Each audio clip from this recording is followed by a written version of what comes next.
What's going on, family? It's your man Louie T here with another installment of the LouieTeeNetwork podcast. It's Wednesday, and we're about to turn the page to week number 10 in the National Football League. Before we can do that, though, got to take a look back at week number 9. A lot of things are transpiring. I felt like in week 9, statements were made. Whether those are definitive statements or not remains to be seen. I'll leave that up to you to decide, but statements were made nonetheless. We'll talk about that. We'll go through the entire slate of week number 9's action. Most of the games we'll talk about happened on Sunday. We've already talked about the Thursday night game, the Sunday night game, the Monday night game. So we'll handle everything in between. And also, Carson Wentz is back in the NFL. The Raiders are partying like it's 2002. Let's talk about all of it and then some here on the Louie T Network podcast that starts now.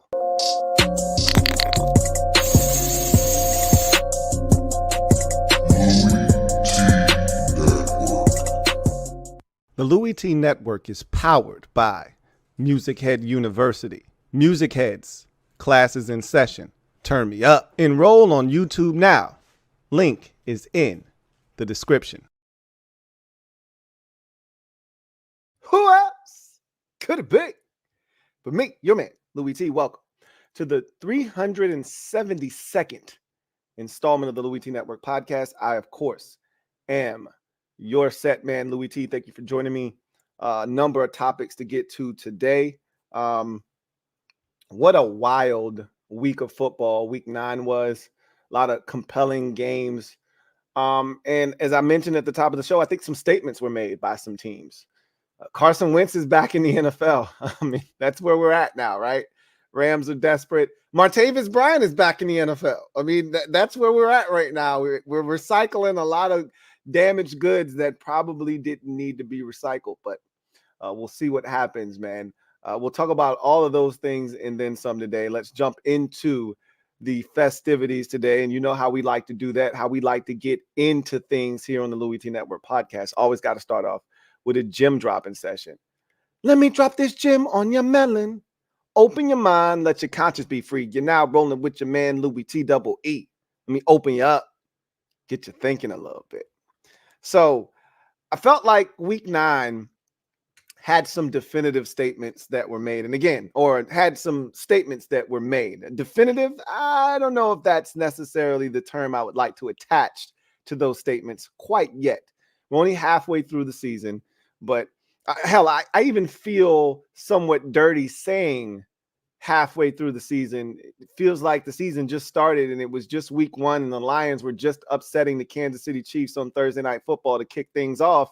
And here we are talking about the midpoint of the season and this thing's going to be over soon. And, you know, there's always this kind of melancholy feeling that comes over me when we start talking about the end of the season. I'm not going to push that narrative yet. We just hit November.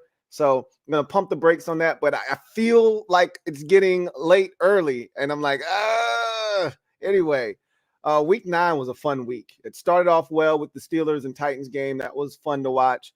And that kind of bled into the Sunday action. Chiefs Dolphins did not disappoint to kick off the week of action on Sunday.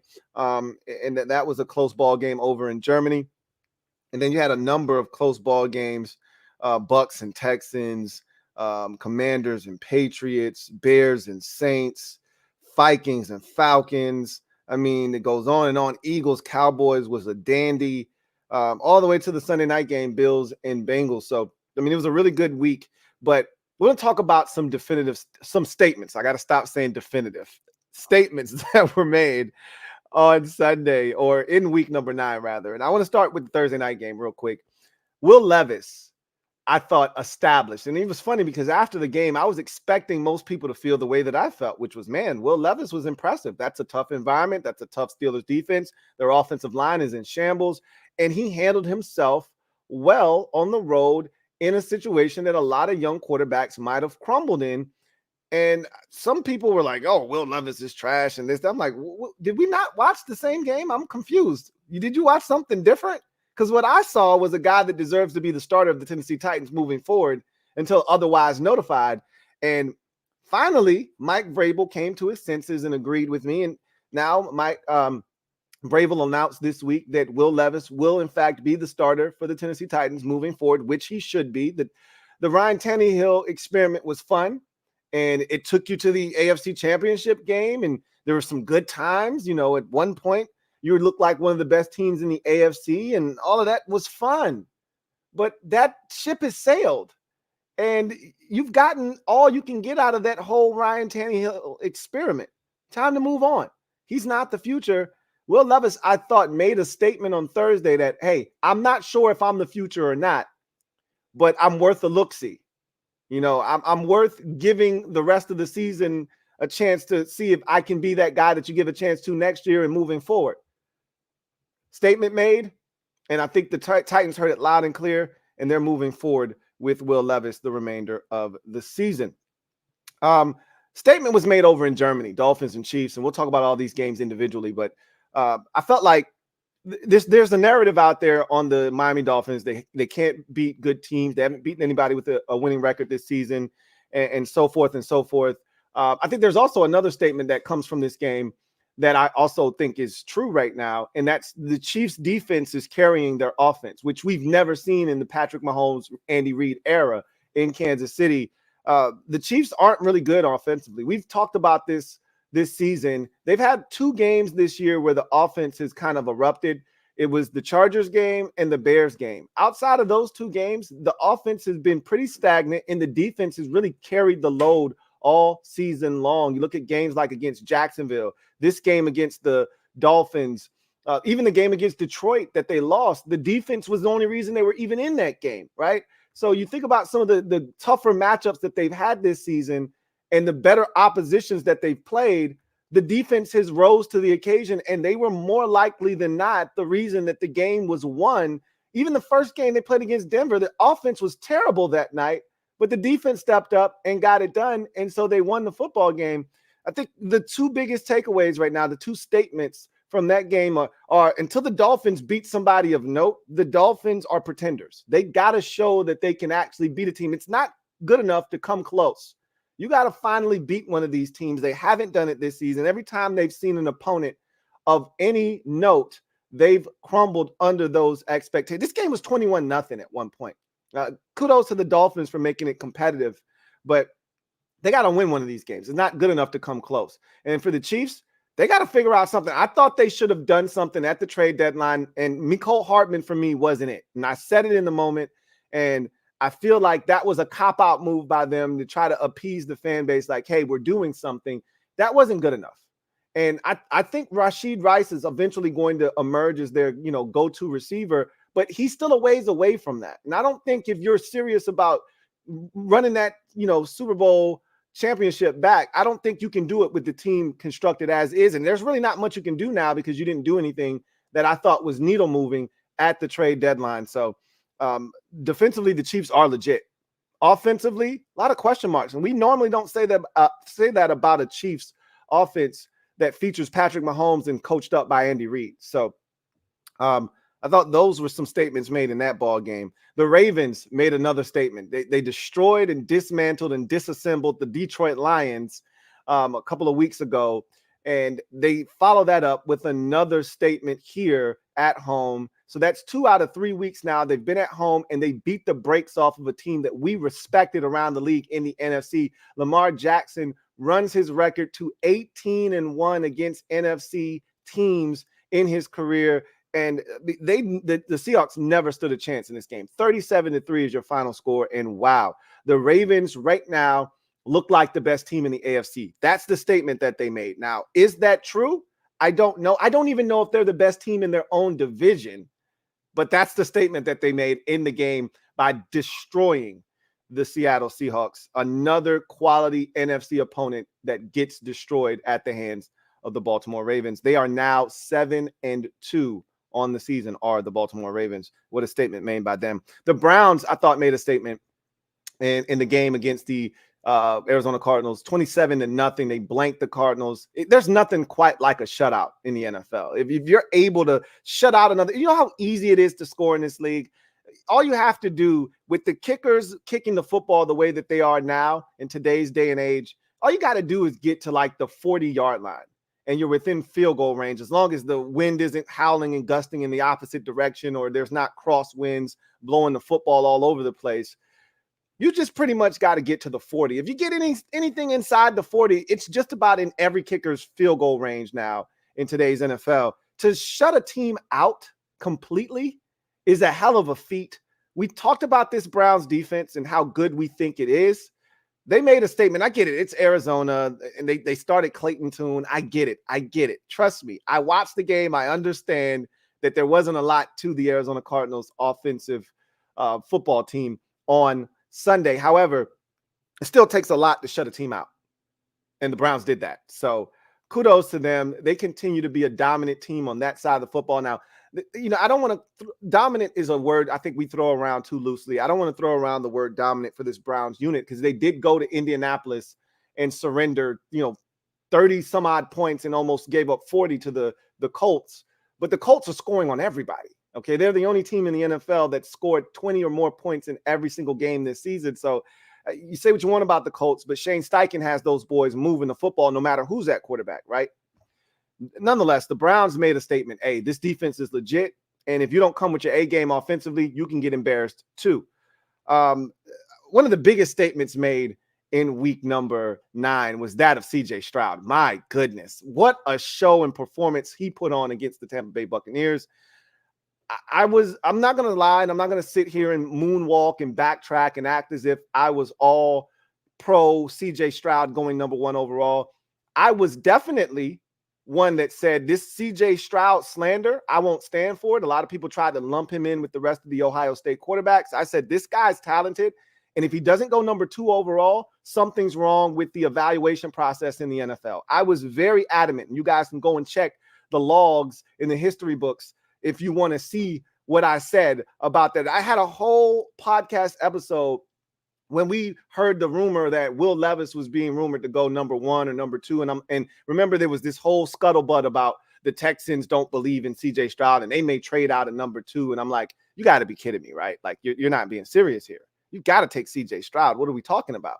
And ultimately, cooler heads prevailed and everything worked out the way that I thought. Bryce Young went 1, CJ Stroud went 2, but Bryce Young right now struggling. And that's an understatement. I'm going to continue to defend Bryce Young, even though a lot of people are shitting on him and have already given up on the kid. I'm not going to do that. But my God, CJ Stroud, go have a day, young man. 5 touchdown passes, 470 yards, passing a rookie NFL record for a single game. And, oh, by the way, just a game-winning drive, down 5. A game-winning drive down, I think they were down 5, maybe 6, or down 4, maybe 5. I forget what the score was. I think it was 37-33 that they were down in the ball game. And he just took them down the field in 40 seconds and scored a touchdown. I mean, are you kidding me? What in the hell?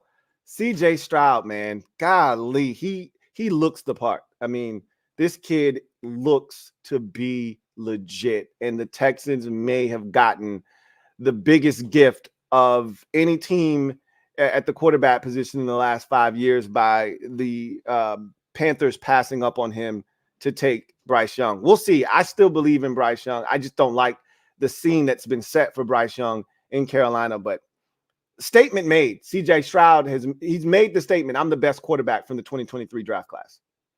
Right now, nobody's arguing. Let's see.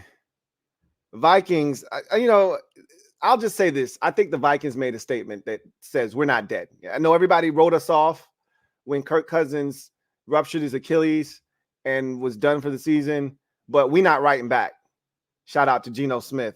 How they were able to beat the Falcons on the road with Joshua Dobbs, who turned it over 2 or 3 times in the game, but managed to kind of whip things into shape in the fourth quarter, including a game-winning drive to score a touchdown with like 12 seconds left to win the game. Are you kidding me? He authored a beautiful game-winning drive to give the Vikings the 31-28 victory. I think the statement made there is, and I love the post-game speech by their head coach, Kevin O'Connell, after the game, where he pretty much gave everybody and their mama a game ball, but then pretty much said, hey, y'all make sure y'all give Josh Dobbs some love. What he just came in and did, it's ridiculous. And, this is a guy that we can rally around, and it's not over. Everybody's going to count us out. It's not over, and we got a shot. And Dobbs is going to give us a chance. And how about Josh Dobbs, man? While we're on the subject, how about Josh Dobbs, right? Here's a guy that, has been a career backup, never really given a chance to start. Last year at the end of the season, I think what ultimately put him in the position that he's in right now was the start he made in a short week for the Tennessee Titans against the Dallas Cowboys when he had just gotten there and they needed a body to start at quarterback. He comes out with, not a ton of experience in that offensive scheme and hadn't had a lot of time to practice. He goes out there and he makes that Titans team a competent opponent for Dallas in a Thursday night game late in the season. And everybody kind of looked and said, wow, that was, we know what this guy is. You know the old saying, it's not rocket science. Well, this guy's a rocket scientist, right? This guy's an astronaut, right? So he's so smart, and you're seeing it play itself out. This guy's been in 3 different systems this season, and 2 of them he started or played in a game and played most of the meaningful snaps at quarterback after only being there for like a week. This is insane. He's done it twice now. Now, I get it. There's some overlap in some of the terminology and the schemes that are being run from Cleveland to Minnesota, and Arizona even has some of those same concepts, but still it's ridiculous what he's been able to do. And shout out to Josh Dobbs. And what a story. This is a guy that barely started any games. Now he started for, he's going to start this week for the Vikings, and that would have him starting for 2 different teams this season. And good for him, man. Good for Josh Dobbs. Statement made by the Rams: they stink.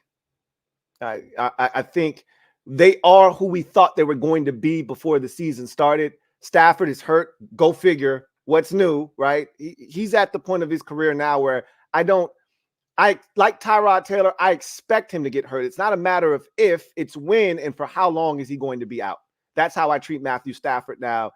And it's so bad that they had to go get Carson Wentz. That's when you know you're down bad, when you got to go sign Carson Wentz. Good luck. Ding! You're going to need it. Statements made by the Raiders. Wow. I'm going to talk about that when we get to their game, but I'll just say this. They made a statement by how they celebrated the victory. It was less about celebrating Antonio Pierce, the interim head coach, and it was more about celebrating that Josh McDaniels was no longer there. When's the last time you seen a team spark up cigars after a victory in November, right? In November against a 2-win team in a game that matters very little in the grand scheme of things in terms of standings. When have you seen that done? When's the last time? They literally had a week-long party for Josh McDaniels' departure. The statement is made right there that this guy was a cancer throughout the entire organization, along with the GM, Dave Ziegler. Those guys were cancers. And the players had to stay in their place. They couldn't speak out about it. They tried in subtle ways, but trust and believe, the impact of him being gone is greater than the impact of Antonio Pierce being promoted to interim head coach. That's the statement that was made on Sunday. And then, to me, a couple more statements. Cowboys, Eagles, the statement made there is they just know how to win.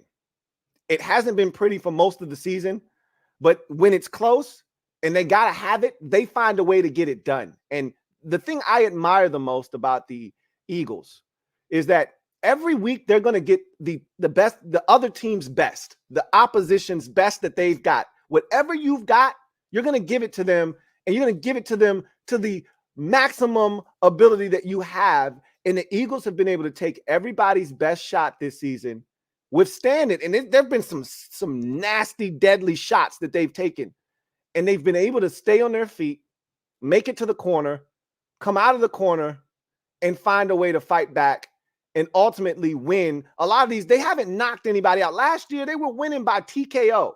Refs were stopping the fight at halftime, and refs were stopping the fight in the third quarter. They're not knocking anybody out. They had lethal blows last year. This year, they're winning on scorecards. They've turned into Floyd Mayweather, right?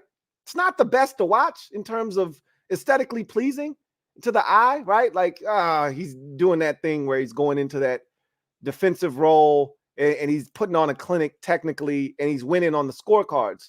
That's what the Eagles are doing. But that's what the good teams do.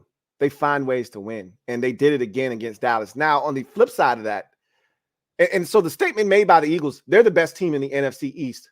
And I still am hesitant, but I'm going to just go ahead and say this. They're the best team in the NFC, right?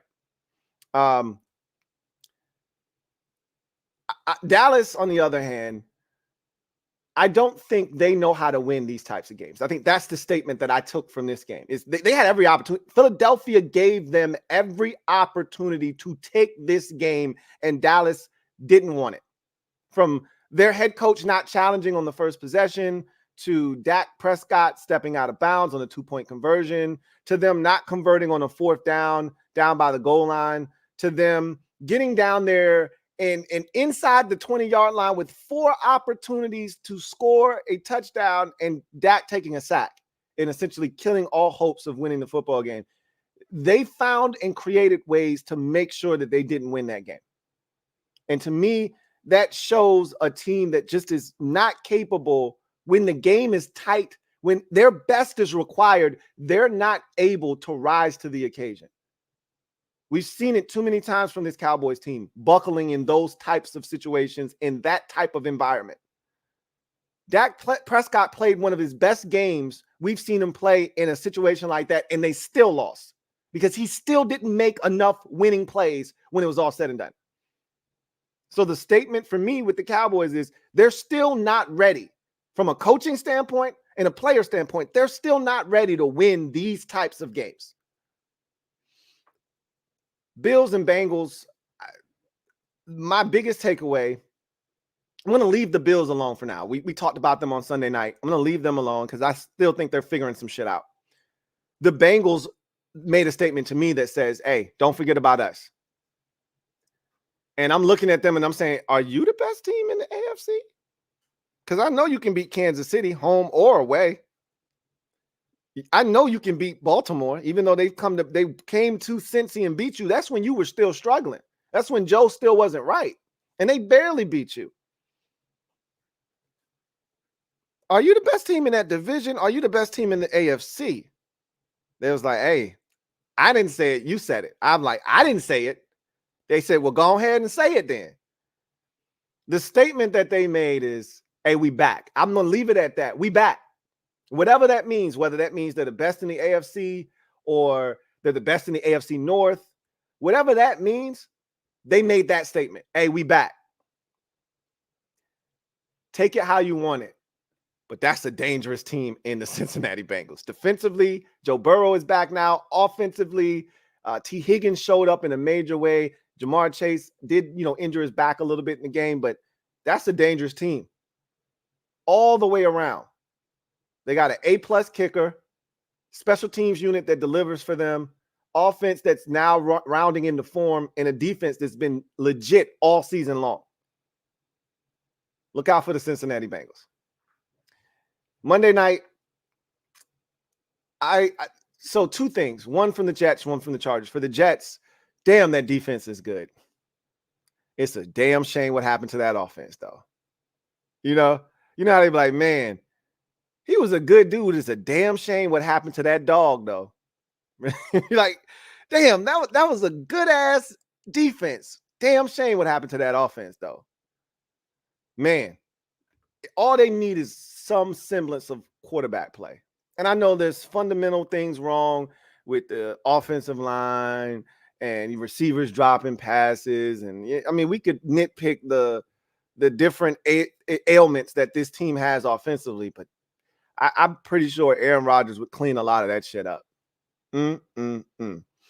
Flip side, Chargers, that was a nice win because for the first time in a long, it wasn't on Justin Herbert. When they lose, a lot of times the blame goes directly to Justin Herbert. Oh, he didn't get it done because they put so much on his plate. They don't run the football very effectively. The receivers are either hurt or ineffective, other than Keenan Allen. Mike Williams is out, so somebody else has to step up. And that guy usually is Palmer. He's hurt, right? So now it's all on Keenan Allen and Gerald Everett at the tight end position. And so if they don't get it done, it's usually because Herbert didn't play A++ ball, right? And that's a shame because it shouldn't just be all on his shoulders. It was nice to see the defense. And I get it. It's the Jets and they stink on offense, yada, yada, yada. But it was nice to still see their defense and their special teams, for that matter, show up, show out, and take some of that pressure off of Justin Herbert. So the statement there is, hey, we can actually play as a team. And when we do, we can actually win football games.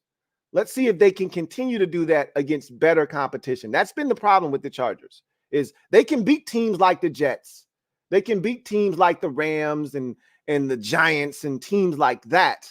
Can they beat teams like the Dolphins, who they lost to earlier this season, the Chiefs, who they lost to a couple of weeks ago?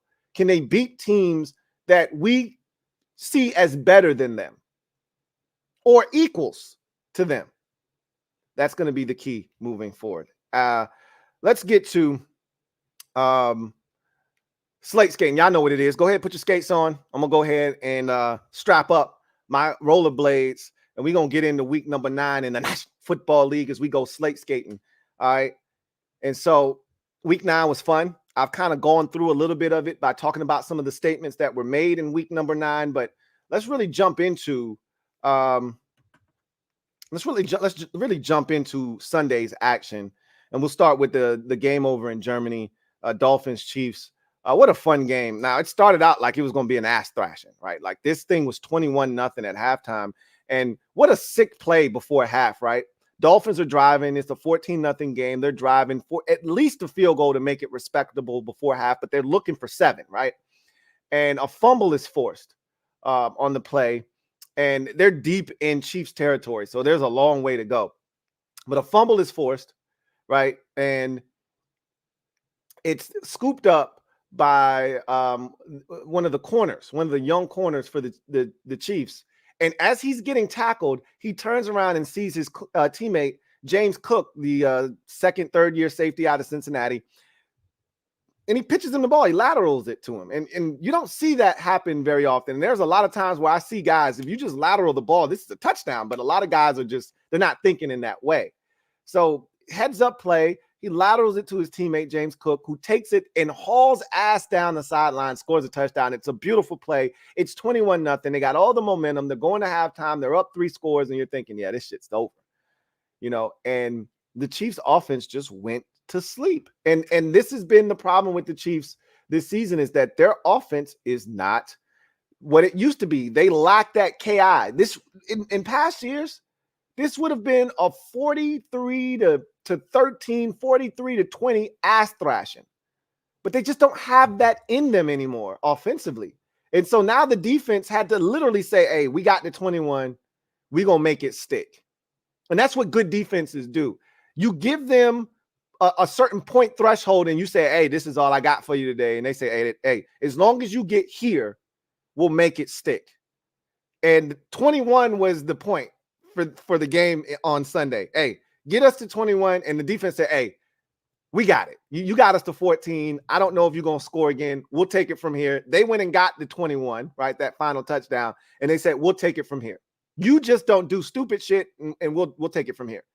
And damn sure if they didn't hold on to a 21-14 victory. Shout out to the Dolphins for not giving up in this game. But I can tell you this much. They miss Devin Achane. And when he comes back and they add that element of speed, you know, they're going to be dangerous. I haven't given up on Miami. They're going to have to start winning some of these games. But their defense showed me something. When they were down 21-0, they could have folded. They didn't. They didn't give up a single point moving forward. And their offense, you know, could have packed it in. And they came back. They got the turnover. The defense forced the turnover of Mahomes, a fumble. They recovered that, turned that into points. And all of a sudden, just like that, we had a 21-14 game.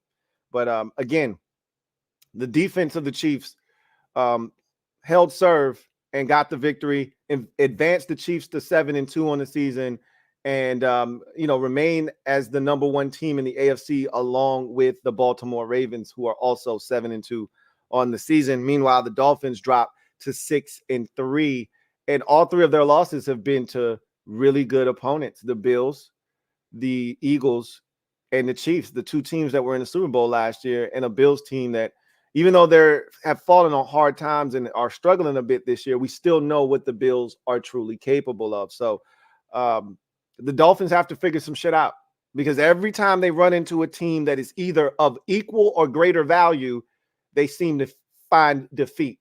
So they're going to have to figure that out. What a game, though. That was a fun game to watch.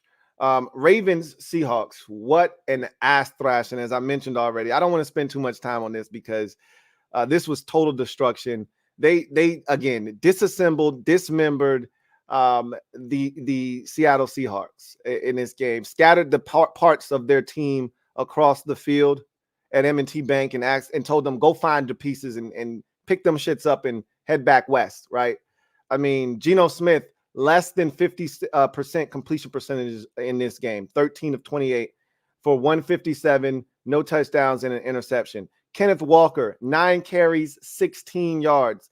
Zach Charbonnet, 4 carries, 8 yards. Geno Smith, 2 carries, 4 yards. That all equals out to 15 carries for 28 yards. That's less than 2 yards a pop. So your quarterback doesn't throw for 50% completion percentage and throws for less than 160 yards, doesn't have a touchdown. You don't score a touchdown in the game. You only muster 3 points to avoid a shutout. You run for less than 2 yards a carry, and you are essentially shut down.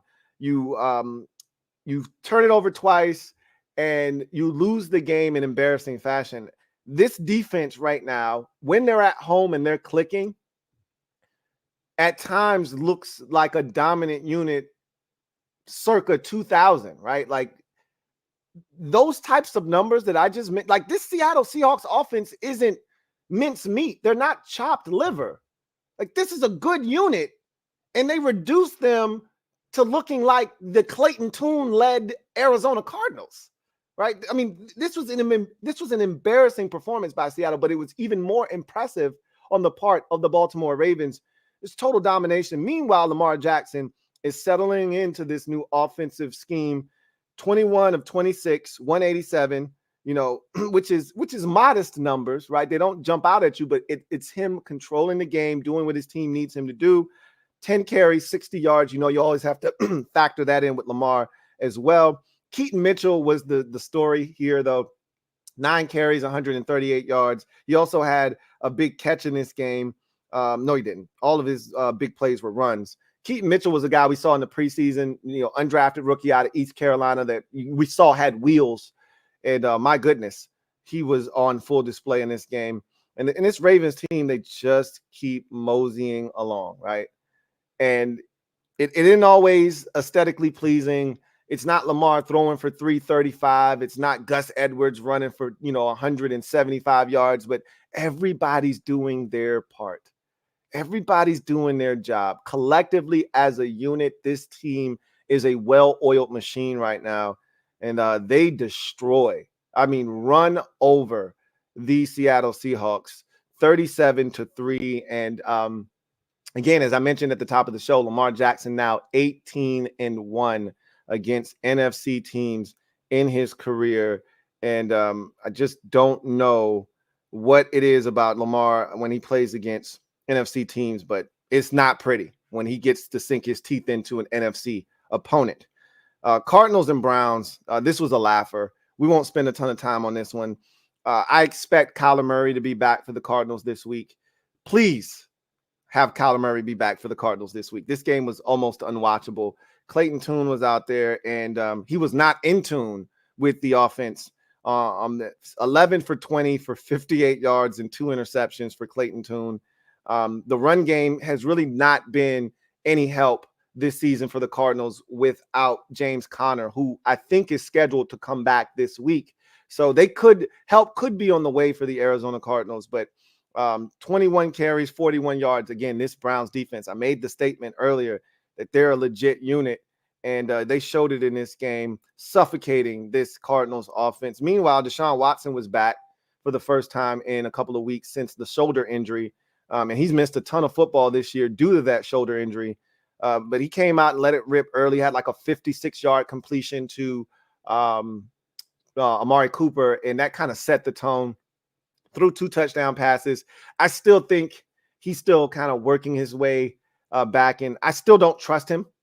Like against good teams, I still don't trust Deshaun Watson, but he looked the part against a lesser opponent here in the Arizona Cardinals. And don't look now, but the Cleveland Browns are 5-3, and everybody in that division, that AFC North, is 5-3 or better. The Browns, the Steelers, and the Bengals are all 5-3, and the Ravens lead the division at 7-2. So, and the crazy part is, the Ravens should probably be 9-0 right now. The 2 games that they lost, you could argue, were upsets and games they had no business losing. I keep forgetting who the other loss was, but I know they lost to Indianapolis, and that one caught everybody off guard. But the Cardinals are now 1-8, but I do think help is on the way. Buccaneers and Texans, probably the most thrilling game of Sunday, week number 9. CJ Stroud, I already talked about him, just ridiculous performance. I mean, the crazy part about this game was the Texans didn't have a kicker. Their kicker, Ka'imi Fairbairn, got injured, so there's no kicker in the game for them. And it's the worst thing that can happen to you in game is your kicker goes down. So they started relying on one of their backup running backs. What was it? Agumbawale, I think it was. Let me see if I can pull him up real quick. I think it was Agumbawale. Shit, he didn't even touch the ball. So his name isn't even, Dare Agumbawale had to come in and he kicked an extra point, or kicked a field goal, from 29 yards out, which was pretty cool to watch, man. And, the sideline went crazy, and that was pretty dope. And in a game that you ultimately win by 2 points, that field goal proved to be huge. But a lot of times they just opted to go for it on 4th down when they got down there, or they opted to go for 2 when they scored a touchdown because they just didn't want to risk it. But it was amazing to watch CJ Stroud work in this game. Every time the Bucs, first of all, this is a Buccaneers team that I don't think has scored 30 points this season ever, right? I don't think they've scored 27 points in a game this season, let alone 30, right? And here they are scoring 37 points. Like, if they scored 37, they're supposed to win. And Baker Mayfield was so excited after that drive. And I already chronicled my emotions through this game because I had the Buccaneers, and this was supposed to be a big win for me. And I already went through my emotions when their rookie receiver fumbled and Mike Evans recovered. And then ultimately Baker throws the touchdown pass and they take the lead. And I'm thinking to myself, hell yeah, I did that shit. And then CJ Stroud comes on the field with 40 seconds, 2 timeouts, takes him right down the field and throws a touchdown to Tank Dell. And I'm saying to myself, are you effing kidding me right now? Todd Bowles, are you effing kidding me right now? You're going to let this rookie show you up like this? And they just didn't have any answer for him. 5 touchdown passes, 30 of 42 for CJ Stroud for 470, 5 touchdowns, no interceptions in the game. They had no run game to speak of, so he literally took the Texans offense and team and strapped them to his back like he was at Ohio State again, and got them the victory. Noah Brown, of all guys, Noah freaking Brown, the ex-Cowboy, goes berserk and has a career day, 6 catches, 153 yards, including a 75-yard. This is right after the Bucs take the lead with a touchdown of their own on a beautiful touchdown drive. First play out of the gate, he hits Noah Brown, who catches it going all across the field on a deep over route, gets a great block by one of his receivers, runs down the sideline, scores a touchdown. Noah Brown, 6 catches, 153 yards, and of course that 75-yard touchdown I just talked about. Dalton Schultz, a guy that used to play for the Cowboys as well, 10 catches, 130 yards. He's been a revelation for this Texans football team. He also chimed in with the game-winning score, or the score to give them the lead before the Bucs took the lead, and then Tank Dell delivered the knockout blow. 6 catches, 114 yards, and that game-winning touchdown. 2 touchdowns for Tank Dell, the guy that I told you I liked the most at the receiver position out of the 2023 draft class. 3 receivers over 100 yards, all of them tasting pay dirt. Tank Dell tasting it twice. What a performance by the Houston Texans, and most importantly, CJ Stroud. They feel like they've gotten their quarterback of the future, and they got the best one out of the 2023 NFL draft. Feel for Baker Mayfield. He played his ass off in this game. And he didn't have a bad game. 21 of 30, 265, 2 touchdowns, no interceptions. They actually ran the football in this game. Again, it wasn't, earth-shattering, but for them, it was really good. And the fact that they weren't able to come away with the victory when they scored 27, the look on Baker Mayfield's face as the Texans scored with 6 seconds left is priceless. It's priceless. Like, you can't make this stuff up. What a win for the Houston Texans. They're back to 500, folks. Like, I know we said they were going to be one of the worst teams in football, and that whole entire division is way better than we thought they were going to be. The Texans are 4-4. The Colts are 4-5. The Titans are hanging around. I think they're 3-5 or so, whatever they're. Let's see what they are. I think they're 3-5 at this point. Yeah, they're 3-5. But I mean, that's even a respectable 3-5 for them. And of course, the Jacksonville Jaguars are 6-2, and they were on their bye week this week. So that whole division is way better. Just like I think both South divisions, we wrote them off before the season. Both South divisions are way better than what we thought they were going to be, minus the Carolina Panthers. They are exactly what we thought they were going to be. But I'll tell you, man, what a game that was. Commanders and Patriots. Washington gets the win, 20-17 over the New England Patriots. This is a frustrating win for Washington. All wins, I take them how they come. I don't complain about getting a dub. I can complain about how the dub was achieved, however, but I don't complain about getting them. I'm not giving them back. I don't feel bad about getting them, but this should not have been as close as it ultimately was. Washington was up 10-0 in this game. They had total control. Then they fumbled the football deep in their own territory. The Patriots turned that into a touchdown. Then Washington squanders an opportunity on the next possession after getting a couple first downs, give it back to the Patriots, and they score on a 64-yard touchdown run by their running back, Ramondre Stevenson. And just like that, a 10-0 lead has evaporated, and now they're trailing 14-10.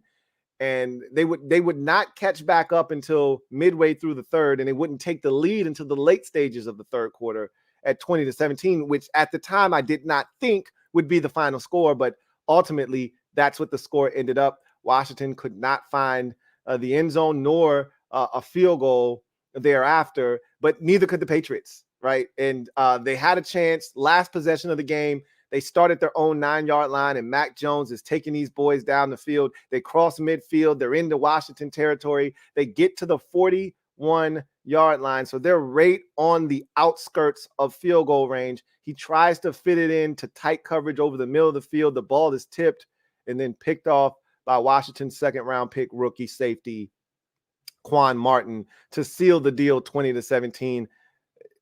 Somehow they always manage to make us sweat as fans. We can never have it be easy. That should have been a comfortable victory over a bad Patriots team. They don't have a good roster right now. They are not a good football team. The Patriots stink. There's rumors right now swirling around Bill Belichick. I've heard this rumor multiple times from sources that I trust, guys that have been, reporting on the NFL for years, who say if they lose to the Indianapolis Colts on Sunday over in Germany, he could be out as soon as week 10. That's crazy. Now, I still refuse to believe that the Patriots are going to fire Bill Belichick in season. Like, that's sort of disrespectful to a guy that's brought so much to your organization. I think they want this to be resolved at the end of the season. and they would prefer him to just leave. Like, no one ever wants to take a legend and reduce him to being fired or let go. Like, you know, it gets to a point, though, where you're like, come on, bro, help me out here. Meet me halfway. You're done, right?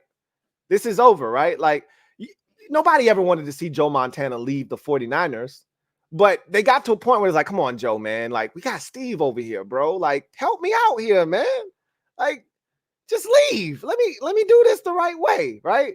Same thing with Brett Favre. We're like, come on, Brett. We got Aaron over here sitting on the bench. He's ready to cook, bro. Like, come on, man, help me out.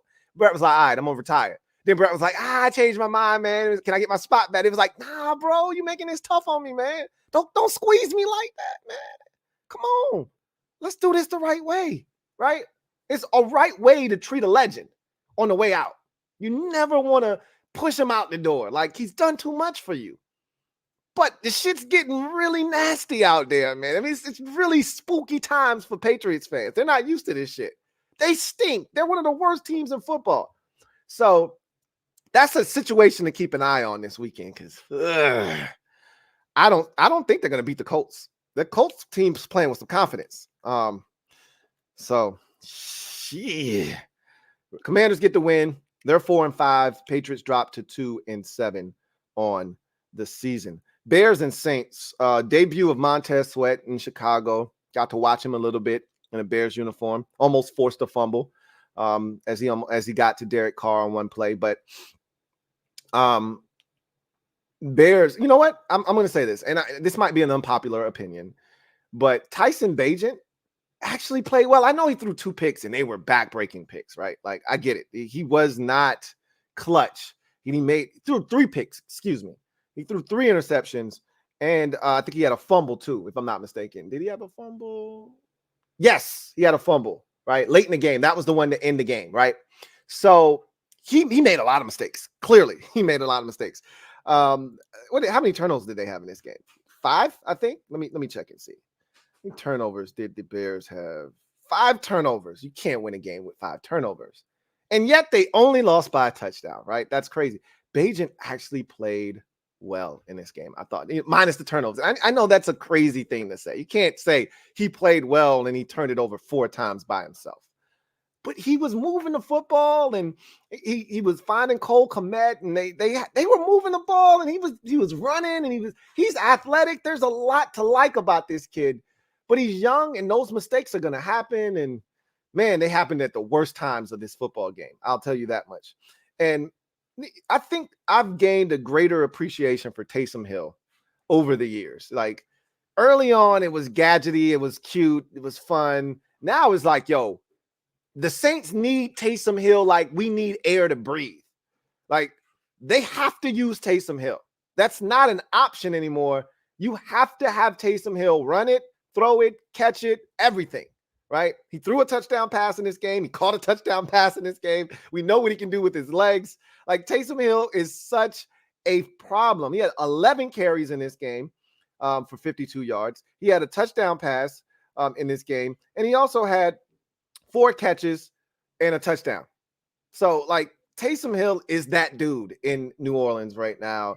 And Derek Carr continues to play well for them. I still think they're missing something offensively. I don't know what it is. I don't know why they haven't clicked. There's a lot of talent on the Saints team. They should be scoring more than 24 points against the Bears. They should be winning games like this. You force 5 turnovers, you shouldn't be eking by a touchdown. You should be winning this game comfortably going away, but they're missing something. I don't know what it is. I wish I could put my finger on it so I could tell you what it is. I just don't know what it is yet. But you look up, the Saints are 5-4. They're leading their division. They're the best team. And I've said this all season long. Even when they were struggling and they had lost to Tampa Bay early in the season, I said, I still think New Orleans is the best team in that division. And ultimately, I think that's the way it's going to play out. But I don't know what's missing in New Orleans right now. Something's off. But they get the win, 24-17. If you're a Bears fan, this is a frustrating season because you're going to end up with 2 top 5 picks, and you still don't know if you need a quarterback or not. Justin Fields not scheduled to play on Thursday Night Football. Tyson Bagent looks like he's going to get the start yet again on this quick turnaround against the Carolina Panthers. This would have been a nice game for Justin Fields to pad the stats again and come out and look, glorious and kind of hammer home the narrative that, hey, we don't need a quarterback. We good over here. Instead, another wasted opportunity with an injury. And injury is just as bad as poor performance. If I can't trust you to stay healthy, then I got to move on, right? And how many times are the Bears going to be in this position to draft a quarterback that may be an upgrade over Fields? You can't keep passing these opportunities up, and then you may ultimately be stuck with a guy that isn't it. Something's got to give. He's got to get healthy, and he's got to show that he belongs, or else they've got a decision to make. But we're not there yet. We'll see what happens. Saints get the win 24-17. They're 5-4. Bears drop to 2-7 on the season. Vikings and Falcons. What a fun game this was. Joshua Dobbs, I talked about him earlier, comes in relief of rookie Jaren Hall, who gets injured with a concussion on the very first possession of the game, trying to run the ball into the end zone. And so in comes Joshua Dobbs on the second possession, plays the remainder of the game. So essentially, he played the whole game, is what Josh Dobbs did. It wasn't always pretty.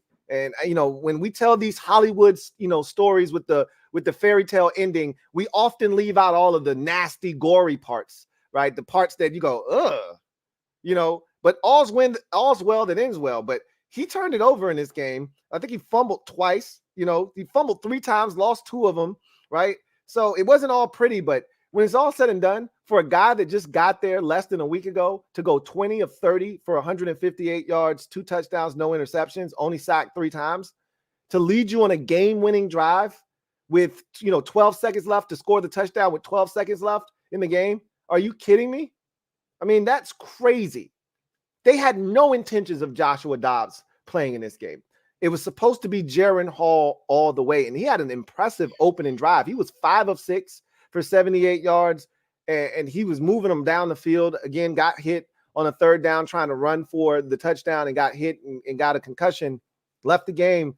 Dobbs comes in. All he does is, stabilize the offense, move the football, throw 2 touchdown passes, runs for another, 7 carries, 66 yards, by the way, for Joshua Dobbs in this game, and that game-winning touchdown score at the end. And so, I mean, to think about what he did, it rivals Baker Mayfield doing what he did last year for the Rams on a short week for, the Rams against the Raiders last season. It's on that same level. It's just asinine to think he was able to do what he did. And if you're the Falcons, man, this shit hurts, because this was supposed to be one that you put in the bank, right? We got to win this game. We're at home. We're getting a compromised Vikings team. No Justin Jefferson, no Kirk Cousins. No way we lose, right? And somehow you managed to screw the pooch on this one. Heineke was solid. This is what he does, right? These are such Taylor Heineke numbers, right? Coming from a Taylor Heinekeologist, okay? 21 of 38 for 268, 1 touchdown. Of course, there's an interception in there, because there always is, right? 3 carries, 20 yards. That's such a Taylor Heineke stat line. But ultimately, 28 points should have been enough to get it done. I'm not going to put this in the lap of Taylor Heineke. You scored 28 points against a depleted Vikings offense with no Justin Jefferson and no Kirk Cousins, starting a rookie who gets hurt and then bringing in the guy that got there 4 days prior. I expect you to win the game with 28 points. Can't put this in the lap of Taylor Heineke. I just can't. Bijan Robinson had a big fumble in this game as well. Like, everything that needed to happen for the Vikings to win happened in this game. And you got to be sick to your stomach if you're a Falcons fan, right? Sick to your stomach to lose this game and drop to 4-5 on the season. Meanwhile, the Vikings, who, remember, started this season off 0-3, are now 5-4 winners of their last 5 out of 6. What a turnaround for them. Can they keep it going with Dobbs or Jaren Hall at quarterback? We'll see, but it's a hell of a story in progress. Big win for the Minnesota Vikings. Rams, Packers, we won't spend a lot of time. This was one of the worst games I've watched all season. 2 bad teams slugging it out And each team saying, I don't want to win. The other team saying, no, you go win. And the other team saying, no, you go win. And finally, the Packers said, okay, we'll take it. Thanks. I mean, this was as ugly as it gets. Missed field goals, turnovers, failed fourth down conversions. I mean, this was nasty work on the part of both teams. I mean, man, this was disgusting to watch. How many turnovers between the two teams? Felt like a bunch. Each team had 2 turnovers, and it felt like they were taking turns, right? Turning the ball over. What's the fourth down in this game? How many fourth downs? 0 of 2 for the Rams, 1 of 1 for the Packers. Packers were 1 of 4 in the red zone. I mean, it was nasty, man. The Rams never even made it to the red zone in this game. It was disgusting to watch. A lot of mistakes by both teams, but ultimately, when it's all said and done, the Packers made the least amount of mistakes in this game, and they win 20-3. Again, don't take anything from this game. The Packers are 3-5. They suck. The Rams are 3-6. They stink. They signed Carson Wentz because it's so bad. Brett Rippon was so bad in this game, it prompted them to go out and sign Carson Wentz. That's when you know you down bad. When you go out on the streets this time of the year and go get a quarterback whose career is done. It's shot. That's how bad it was for the Rams. They're 3-6 now on the season and playing like the team we thought they would be prior to the season. Colts and Panthers. Yikes. Oy vey. So let's do it. All right, let's do it. Let's talk about the Colts first. They're 4-5. They get the win 27-13. Gardner Minshew continues to steady the ship in Indy. 17-26, 127 yards, a touchdown, no interceptions. He did not fumble in this game, so he did what he needed to do. Just take care of the ball. It wasn't the prettiest performance by the Colts offense. It didn't need to be because they scored 2 defensive touchdowns on pick sixes by the same player, Kenny Moore, in this game. So they didn't necessarily need the offense to do a whole hell of a lot. Just don't give it away and don't do anything stupid, and we got this. So Jonathan Taylor, solid game. Nothing really here to write about, but I will say this.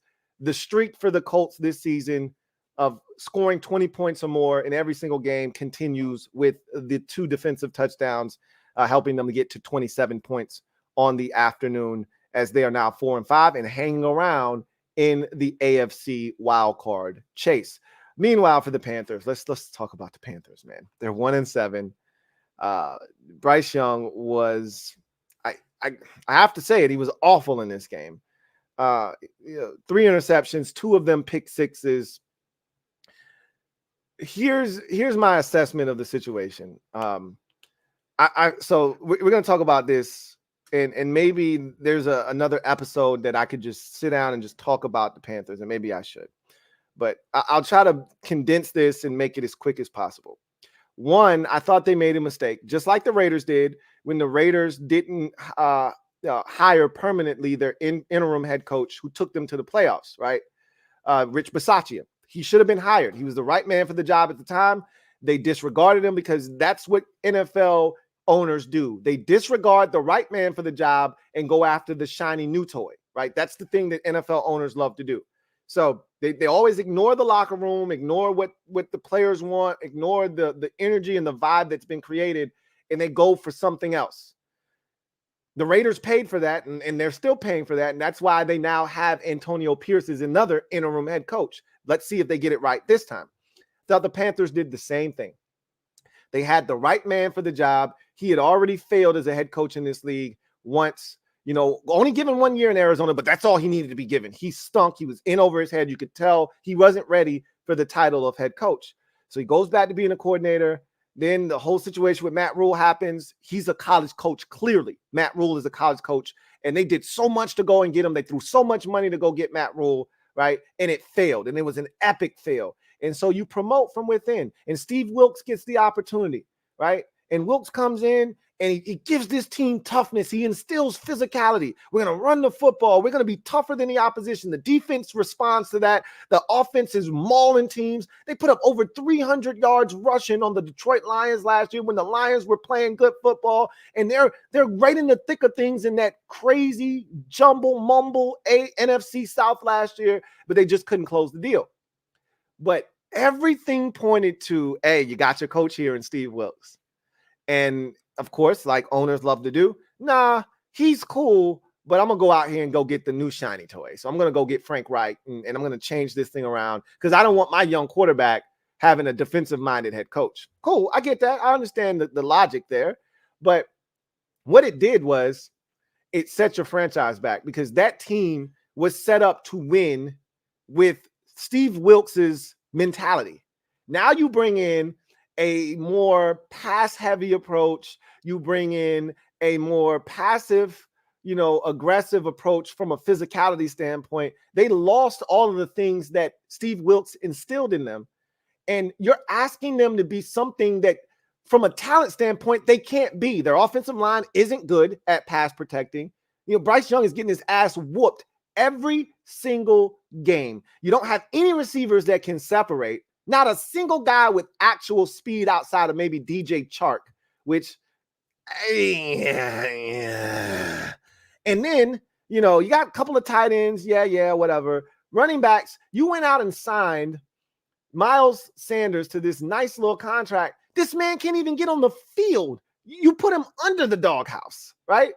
And so he finally is getting back in the game this week, but it's like, what are we doing here? You're spinning your wheels in place, and now all the blame is being placed on this young quarterback that's supposed to be the savior of this franchise, who's been put in this impossible position to succeed. And this is what happens to a lot of these young, talented quarterbacks. They come into the league, they're tasked with being the savior of a bad franchise with no talent, and the coaching isn't up to par. And you want this guy to come in and somehow change the fortunes of your football team. The fans don't have patience. The organization isn't doing enough. And all of a sudden, the kid's a bust and he can't do anything right. And I can't think of a better situation for a young quarterback to just sit the hell down and not play than in Carolina right now. They are one of the worst talent-wise teams offensively in the league. Right now, their coaching staff doesn't have a clue. Their offensive line can't protect, and this kid is being thrown to the wolves every single week. And usually I'm a big proponent of, hey, get experience. That's priceless. You can't put a price on experience. He's being destroyed right now. His confidence is systematically being taken apart week after week. It's a bad situation. But I know everybody's going to say Bryce Young stinks. Bryce Young doesn't stink. The situation he in stinks. And we see it all too often with young quarterbacks where they're placed in these really bad situations, which is why when Caleb Williams says, I don't want to go to XXXXX or YZ team, I don't like that, but I get it. Because if you go to the wrong organization, shit could be over for you before it even gets started. That's what's happening to Bryce Young right now, unfortunately. Anyway, I digress. It was ugly. The 2 pick sixes, they were bad. They were really, really bad. Bryce Young was sacked in this game 4 times, probably hit another 2 or 3 times while he was releasing the football. I know the first pick 6, he's literally getting his guard rammed into his solar plex as he's trying to get rid of the football, and he gets nothing on it. It's not a good decision, first of all, foremost. But Bryce Young's like 5'2", so he already can't see. And now the guard's getting bull rushed into his lap as he's trying to deliver the football. It makes it even worse. He tries to sidearm it out into the flats, and Kenny Moore picks it off. I mean, that's the type of shit he's dealing with. But yeah, Bryce Young stinks, though. I'm not telling you he's better than C.J. Stroud. I'm just put C.J. Stroud in Carolina, and I would love to see how he'd be handling this right now. Maybe he'd be doing better. Maybe. Not much better. I'll tell you that much. Put Bryce Young in Houston, I guarantee you, I don't know if he's playing as well as C.J. Stroud, but he's not playing like he's playing in Carolina. I'm just saying. Panthers are 1-7. They'll be lucky to win another game this season. They stink. They could win on Thursday. I mean, the Bears aren't that much better, but Indianapolis is 4-5. Don't sleep on the Colts. Raiders and Giants. Giants, they are another one of these teams that are just hopeless. They're starting Tommy DeVito at quarterback. And at this point, I think Giants fans would rather just lose out and be in a position to draft Caleb Williams at this point. But it's bad, right? Daniel Jones goes down to an ACL injury. that could be the final snap he takes as a Giants quarterback. We'll see. But this is all about Vegas, right? It's 30-6 winners in this game. They're 4-5. We heard, we saw the move that was made last week. It caught all of us by surprise. It happened at 1 o'clock in the morning. They fired the GM, Dave Ziegler. They fired the head coach, Josh McDaniels, and they instate interim head coach Antonio Pierce as the head coach. And he gives a passionate speech. He allows the practice squad players on the sidelines and talks about why that was important to him. He, being a guy that had a high school and college background as a coach before getting the opportunities in the NFL, he saw, what those guys provide, like the kind of energy they bring on the sidelines and what they provide during the course of the week. They're giving you scouted looks. They're busting their ass, and then you tell them they're not good enough to be on the sidelines. That was his explanation, which makes a ton of sense. And so, I can resonate with that, and I know all about that. And so I really appreciated him doing that. He's like, it was a lot going on the sidelines now. I was really busy, right? Because we've seen the college football games where there's like 280 guys on the sidelines, right? We've all seen how crazy that is. But you don't see it like that in the NFL because you leave those guys at home. But he was like, nah, these guys are going to be on the sidelines. They're going to be there cheering their teammates on. And he just brought a whole vibe and energy. And I told you what was going to happen. I said, look, guys, there's no way the Raiders are losing this game. I gave you the formula already. When you have an interim head coach, that first game, unless that coach that gets fired is beloved and the team feels like it's the wrong move, if they want that guy gone and the energy has been down, that energy is going to go through the roof with that new coach. If they ride for that coach, and clearly the Raiders ride for Antonio Pierce, but it's less about Pierce and the win and all of that stuff. It's more about how they celebrated. That to me was indicative of just how bad it was in Vegas with Josh McDaniels. It felt, what this reminded me of? It sounded like how Detroit Lions players felt about Matt Patricia and how he sucked the life out of that organization. He made coming to work a chore. It made you feel like, I don't want to do this anymore. If I got to play for this guy, if this is how work is going to be, because it's one thing if you got a coach cracking the whip and he's on your ass all the time and he's telling you this is how we got to do it because this is how winners do it, and you're winning, you'll do it, right? Guys are willing to do whatever it takes to win. But if you're telling me this is how we got to do it, we're kicking each other's ass in practice, we're not taking any days off, and every week we're going out and we're getting our ass busted, and you keep telling me this is how winners do it, but we're not winning, you got to get the hell out of my face with that shit. And so, Lions players were miserable with Matt Patricia, right? And it sounded like a carbon copy of Josh McDaniels in Vegas. And I can't help but think these Belichick guys are shit. And they go with this Patriot way bullshit. They try to instill that wherever they go, but they're not Bill Belichick. They don't have the pedigree, and they're not able, and a lot of these guys too, they're not personable. They're not people persons, right? Like even Belichick, and I think this is the lesser degree. I think to a lesser degree, Belichick is a people person. A lot of people have said Belichick's a funny guy. You got to get to know him, yada, yada, yada. But a lot of these guys, they conduct themselves like robots, right? And so we heard the story about Josh McDaniels telling Antonio Pierce, who addressed the team the week before. It was literally the day before he got fired. And I think this was the icing on the cake for why McDaniels got fired. You guys have probably already heard the story, but it goes something to the effect of, Antonio Pierce stands up in front of the team, gives this rah-rah speech about his 2007 Giants team that won the Super Bowl and how they, remember, that was a Giants team that started the season 0-2 and got their ass kicked in the first two games, gave up 80 points total, 35 to the Cowboys, 45 to the Packers, and everybody wrote them off. They were down 14-3 in the first half against Washington at halftime, and they came back and won that football game, and that turned their season around. They were a 6th seed, and they went through the entire playoffs and won the Super Bowl against the vaunted undefeated Patriots. He tells this story about how they were the underdogs and how they were able to conquer because they believed in every single guy in the locker room, and they believed in what they were capable of. And after all of that shit was said, do you know what Josh McDaniels said to Antonio Pierce after he just got a team riled up that was lifeless because of your ass. He told him, don't you ever speak negatively like that again about the New England Patriots. Well, you know what you can do? You can pack your shit and go back to New England if that's how you feel. If you're going to stay capping for them while you're with another organization, you can take your ass back to New England, which is what's ultimately going to happen, unless Belichick gets fired first, right? If Belichick's there, he'll always have work.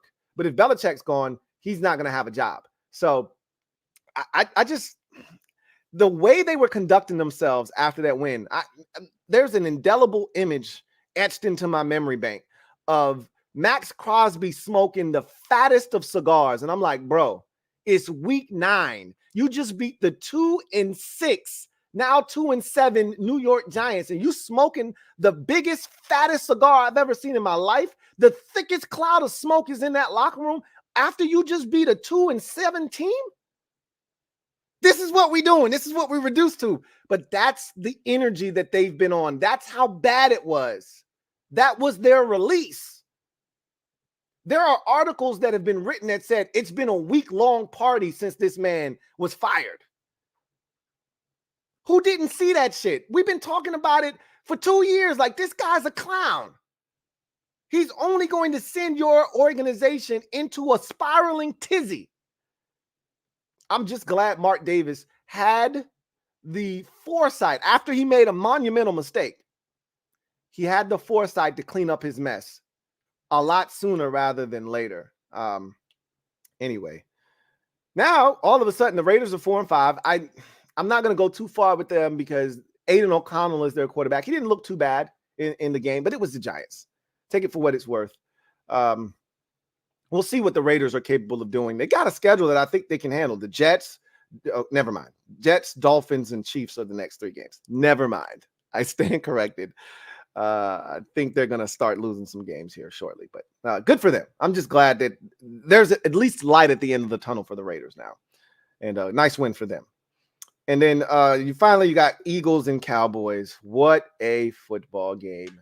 This was 28-23 was your final score in this ball game. Eagles get the win, head into their bye week 8-1. And boy, the bye week couldn't have come at a better time. Jalen Hurts is compromised. He's definitely hurting, and this bye week is going to do him some justice. It's exactly what the Eagles need as they head into a murderer's row stretch of ball that entails that the Chiefs off the bye on the road on a Monday night.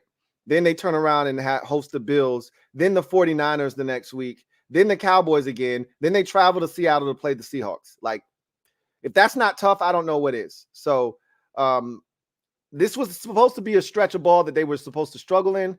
So far, they're 2-0 during this stretch, or 3-0, excuse me. Started with the Dolphins, then the Commanders, and then the Cowboys. And they found a way to win every single one of those games, albeit close in all those games. The Dolphins game, we all know that was a 17-17 ball game before the Eagles ran away with it. But the Commanders game, 38-31, and that they were down 14-3 in that game. Eagles, Cowboys, back and forth affair. Cowboys were actually leading at the half, 17-14, before the Eagles took the lead with a Devontae Smith touchdown on a beautiful throw from Jalen Hurts. And the Cowboys never would lead in the game again. But as I mentioned already, I don't really need to go over this game in particular too deep because I've already done it. Like, the Cowboys had their chances in this game. This Eagles defense is a problem. They're not going to win a Super Bowl if their defense doesn't get corrected. And I've said this, and Eagles fans didn't want to hear when I said this, and that's fine because you're a hater. Your team sucks. They never focus on the actual substance of what's being said. They automatically, and this is what Philadelphia fans in general do, no matter the sport. Philadelphians are just defensive in nature. They've got a little man, short man complex because they want to be a big city, right? We're Philadelphia. They want to beat their chest like they're Chicago or they're New York or they're, LA. They want to be one of those big cities, but you're not. You're Philadelphia, and that's okay, right? You're on that next level down, but they don't want to hear that. They want to be one of the big boys, and they're not. And that's how they conduct themselves in all walks of life, right? So instead of listening to what I say, they want to attack me and attack my team that has nothing to do with the conversation that's being had. And I said, look, I'm going to be honest with you. Your offense is better than it was last season. On paper, talent-wise, you are better offensively. Defensively, you're worse. Now, here's the kicker. Defensively, you're better coached. Offensively, you're worse coached. So how is this going to work? Because I think the talent on offense, even though I don't think the offensive coordinator is all that great, or he's still working his way into that role, and that it takes time sometimes. I think the level of talent on that offense is going to supersede any bad coaching, right? Conversely, you're worse on defense. You got a better defensive coordinator in Sean Desai, if you ask me, but he's got less to work with, right? So how is it going to work out? And so far, what has happened? The Eagles are scoring a bunch of points. They're winning games. If they got it, and they're winning games, however, they got to win it that week. If it's a shootout, they're winning the shootout, right? Because the offense can do that. But the offense is having to do that. Why? Because last year they didn't have to do this. Why? Because the defense was shutting it down. They can't do that this year. Their defense isn't good enough. And the Cowboys moved the football on them, but the Cowboys did the cowboy thing, right? And it doesn't matter how well Daiquiri played. He didn't get it done. When they needed him the most, he didn't get it done. He took a dumb sack. When they needed him the most, he stepped out of bounds on a 2-point conversion he had no business stepping out of bounds on. When their coach needed to step up and challenge a play so that they couldn't run the damn brotherly shove on 4th and 1 and should have been 4th and 3 and they would have punted, he sits there with his arms folded, waiting for a cheeseburger instead, and they end up letting the Eagles convert on 4th down and go down and score a touchdown. These are the reasons the Cowboys won't win anything of substance. And then you add on to the fact that guys like Brandon Cooks, invisible, didn't show up, right? A big drop on 3rd down by Michael Gallup, right? We can go on and on. Tolbert stepped up and made some plays, but again, you're asking a second-year, wide receiver to step up and make plays for you. They're so down bad at receiver that they went out and signed Martavis. When's the last time Martavis Bryant played in the NFL? How many years ago was that? Were we even in the 2020s? Like, this is crazy. But they didn't need to do anything at the trade deadline. Jerry's like, no, we don't need to call anybody. If you want to do a deal with us, you got to call us. I'm glad they lost.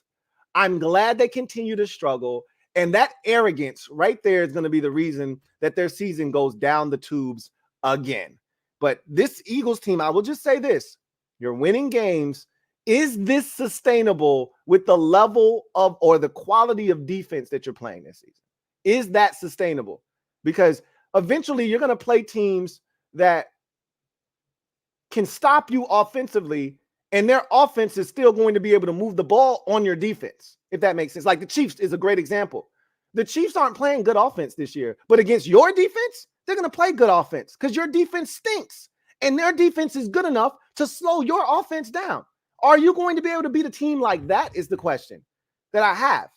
And we'll see. We'll see. Anyway, I digress. That's a fun game, though. That game came down to the very bitter end.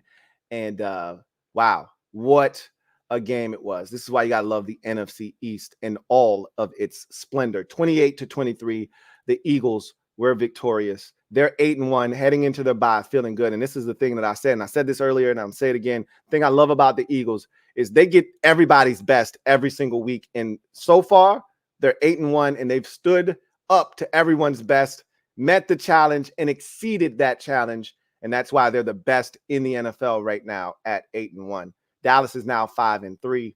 And similar to the Dolphins, I'm looking at them and I'm saying, anytime you see anybody of note, you don't get it done. And until that isn't the case, I'm just going to look at you like I look at the Dolphins. Oh, that's cool. Oh, you scored 40 again. Oh, your special team scored another touchdown. Oh, your defense scored another touchdown. Oh, that's cute, man. That's nice. Try that shit on the Eagles. Try that shit on the 49ers. Try that shit on a good team, because I haven't seen it yet. So until they're able to beat somebody of substance, I'm going to continue to look at them like, oh, that's nice. Anyway, I digress. That's going to do it for Slate Skatin, man. I appreciate y'all kicking it with the kid. And Let's get to garbage time. Garbage time. Y'all know what it is. We're gonna start turning the page to week 10, Thursday night football. This is look, man. I'm going to apologize in advance for what you're going to be exposed to on Thursday. This of all the weeks, this is the week. If you got some shit to do, just go ahead and do it. You ain't missing nothing, right? Bears and Panthers, trust me, there are better things you can be doing for 3 hours on a Thursday night. I guarantee it. As I say this may turn out to be a whale of a ball game. It still doesn't matter. Neither one of these teams are going anywhere.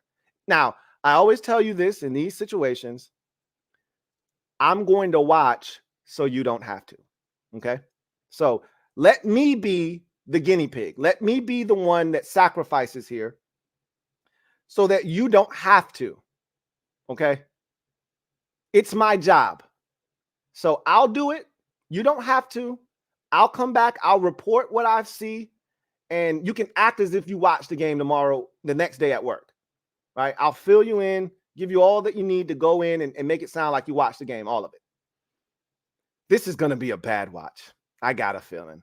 The only thing that I'm looking for here, and I'm disappointed that Justin Fields isn't playing because I really wanted to see him in this environment with an opportunity to showcase himself yet again on a Thursday night stage. First of all, can somebody answer me? And I think I asked this question last Thursday when I found out that they were on Thursday again. Why are the Bears on Thursday night football twice? Can somebody answer me that? Like, you didn't think once was enough? We needed to run the Bears back on Thursday. Like, there are teams out here starving for some Thursday night action. Teams starving for more looks on primetime television, and your best option was, hey, let's run the Bears back. That'll be great. Now, I get it. The schedule was made before the season started. A lot of people, not me, but a lot of people were buying the Bears, right? They thought, oh my God, look at all the improvements the Bears have made. This Bears team is going to be dangerous this year. Okay. Yeah. I didn't need to see these boys, especially against, like, if you're going to put them on primetime twice, you at least needed to make this second one against a divisional opponent. Like, this should have been against Green Bay, and I wouldn't have wanted to see that shit, but at least I could have said, okay, I get it. Family business, Detroit, Green Bay, Minnesota. Okay, I get it. Carolina, though? Seriously? What are we doing here, folks? So now it's Tyson Bagent against the number 1 overall pick from the 2023 draft. And for the life of me, I can't wrap my brain around how this is going to go. Like, Bryce Young is struggling. He's coming off of his worst performance as a pro. He threw 2 pick sixes, 3 interceptions total. He was sacked 3 or 4 times. He looked disheveled. He looked defeated. He looked like a man that's starting to succumb to all the pressure that's being applied to him. That said, here's a chance for you to remind everybody on a national stage that I was the number 1 overall pick for a reason.